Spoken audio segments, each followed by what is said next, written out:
ரசிகரஞ்சனின்னு ஒரு ராகங்க. எளிய மக்களுக்கும் இந்த ரசிகரஞ்சனிங்கிற ராகத்தை கொண்டு போய் சேர்த்தாரு பாருங்க நம்முடைய இசைஞானி இளையராஜா அவர்கள். அதுதான் திரை இசையில் தமிழ் இசை எளிய காதுகளுக்கும் போய் சேர்ந்திருக்குங்கிறதுக்கு மிகப்பெரிய அடையாளம்.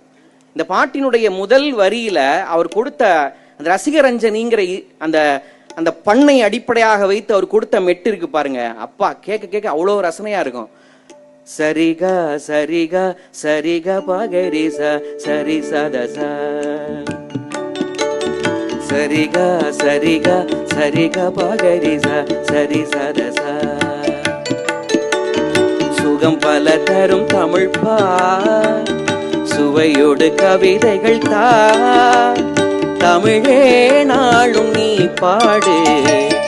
அங்கதாங்க அந்த ரசிகரஞ்சனிங்கிற ராகத்தை ஒரு பாமரனுக்கும் கொண்டு போய் சேர்க்கிற மாதிரி அந்த அந்த ராகத்தினுடைய உச்சத்தை கொண்டு வந்து கொடுத்தாரு பாருங்க.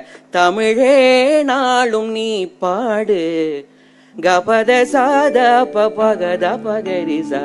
அப்பா கேட்க கேட்க அவ்வளோ ரசனையா இருக்குங்க.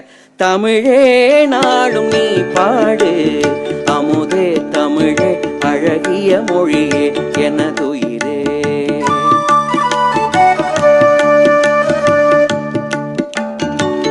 தேனூரும் தேவாரம் இசைப்பாட்டின் ஆதாரம்.